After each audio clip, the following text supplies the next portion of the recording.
नहमदुहु व नुसल्ली व नुसल्लिमु अला रसूलिहिल करीम अम्मा बाद फ़ाऊज़ु बिल्लाहि मिनश शैतानिर रजीम बिस्मिल्लाहिर रहमानिर रहीम रब्बि इश्रह ली सदरी व यस्सिर ली अमरी वहलुल उक़दतम मिन लिसानी यफ़क़हू क़ौली। सिलसिला अहकामुल कुरान में आज हम हज से मुताल्लिक़ दीगर मालूमात को जानेंगे। सबसे पहले जान लेते हैं हज के वाजिब होने की शराइत। हज वाजिब होने की दर्ज झेल शराइत हैं, जब तक ये ना पाई जाएंगी हज फ़र्ज़ नहीं होगा।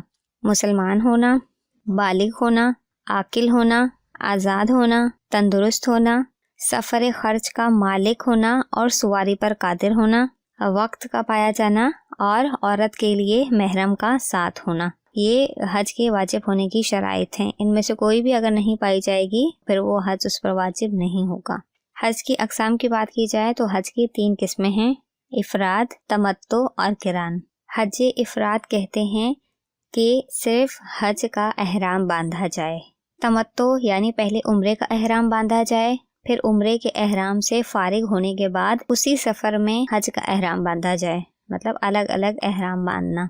फिर नंबर 3 है हज किरान, यानी उम्रा और हज दोनों का इकट्ठा एहराम बांधा जाए। इसमें उम्रा करने के बाद एहराम की पाबंदियां ख़त्म नहीं होती बल्कि बरकरार रहती हैं। ठीक है। इफ़राद यानी वाहिद कि सिर्फ हज का एहराम बांधा जाए। तमत्तु यानी अलग अलग जो है वो एहराम बांधना, उम्रे के लिए अलग और हज के लिए अलग। किरान मतलब इकट्ठा एहराम बांधना, हज और उम्रा दोनों के लिए। हज के फ़राइज़ दर्ज झेल हैं।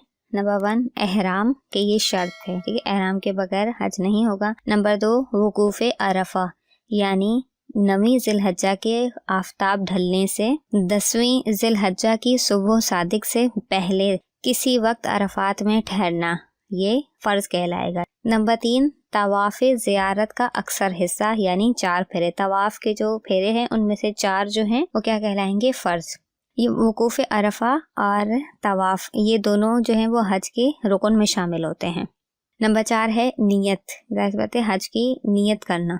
नंबर 5 तरतीब, यानी पहले एहराम बांधना, फिर वुकूफ़ करना, फिर तवाफ़ करना, इसी तरतीब से करना भी फ़र्ज़ है। नंबर 6 है हर फ़र्ज़ का अपने वक्त पर होना, यानी कि अगर वुकूफ़ अरफा है तो उसको उसी वक्त में करना, तवाफ़ है तो तवाफ़ को उसी वक्त में अदा करना। नंबर 7 मकान, यानी वुकूफ़ ज़मीन अरफात में होना सिवाय बतन अरफा के वुकूफ़ करना, और तवाफ़ का मकान मस्जिदुल हराम शरीफ है। ये तो थे हज के फ़राइज़ और उसकी अक़साम और वाजिब होने की शराइत। इंशाअल्लाह ताला अगली वीडियो में हम हज के वाजिबात और सुन्नतों को जानेंगे। अल्लाह ताला से दुआ है कि वो हमें इन मालूमात को याद रखने, समझने और दूसरों तक पहुँचाने की तौफ़ीक़ अता फ़रमाए। आमीन बिजाहिन नबील अमीन।